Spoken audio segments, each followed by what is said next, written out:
আপনারা জানেন যে আজকে নবনিযুক্ত গভর্নর মহোদয় পূর্বাহ্নে যোগদান করেছেন। যোগদানের অব্যবহিত পরে উনি ব্যাংকে কর্মরত ডেপুটি গভর্নর এবং নির্বাহী পরিচালক মহোদয়গণের সাথে একটা অনানুষ্ঠানিক সভায় মিলিত হন। তো সবার শুরুতে উনি বলেন যে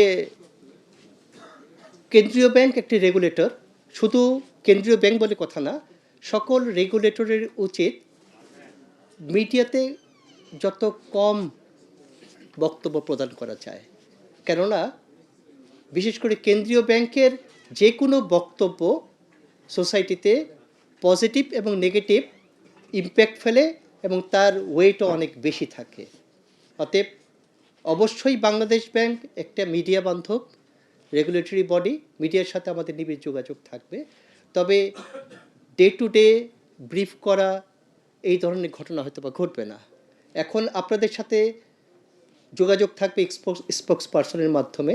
আপনারা আপনাদের কাঙ্ক্ষিত বিভিন্ন প্রশ্ন আমাদের কাছে পাঠাবেন, আমরা সেগুলির উত্তর পাঠাবো এবং গুরুত্বপূর্ণ সময়গুলিতে আমরা মিলিত হবে, এভাবে ব্রিফিং করব। কখনো হয়তো বা গভর্নর মহোদয়ও আপনাদের উদ্দেশ্যে ব্রিফ করবেন।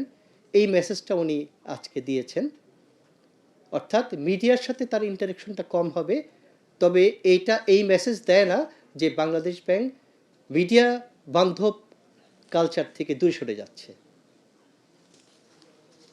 এখন যখন ডেপুটি গভর্নর এবং ইডি মহোদয়ের সাথে বক্তব্যের সময় বিভিন্নজন তাদের বিভিন্ন মতামত প্রদান করেন, তারপর তাদের বক্তব্যের শেষে গভর্নর মহোদয় তার একটি বক্তব্য পেশ করেন।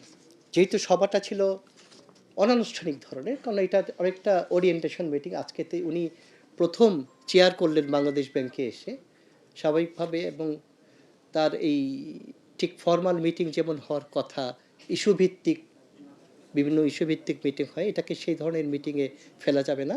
উনি প্রথমে এসে আমাদেরকে কিছু মেসেজ দিলেন এবং কিছু ভিশন, উনি কেন্দ্রীয় ব্যাংককে কী ধরনের কালচার দেখতে চান এবং কেন্দ্রীয় ব্যাংকের পাশাপাশি ইকোনমিটাকে কোন পর্যায়ে নিয়ে যেতে চান। তো উনি প্রথমে এই যে সদ্য সাবেক অন্তর্বর্তী সরকারের সময় যিনি যারা ছিলেন গভর্নর মহোদয় এবং প্লাস অর্থ উপদেষ্টা সহ, তাদের সাফল্যের কথাই বলি যে যেহেতু খাদের কিনারে প্রায় পৌঁছে গেছিল আমাদের ইকোনমি, সেই ইকোনমিটাকে সেই জায়গা থেকে সরিয়ে এনে একটা লো লেভেল ইকুইলিব্রিয়াম মেনটেন করে কিছুটা গ্রোথ ওরিয়েন্টেড, কিছুটা economic growth driven employment generated ইকোনমির দিকে নিয়ে যাওয়ার চেষ্টা করেছে, যদিও সেটা সক্ষম হয়নি। কিন্তু তাদের যে সাফল্য সেটা হলো স্টেবল একটা ম্যাক্রো ইকোনমি মেনটেন করতে পেরেছে।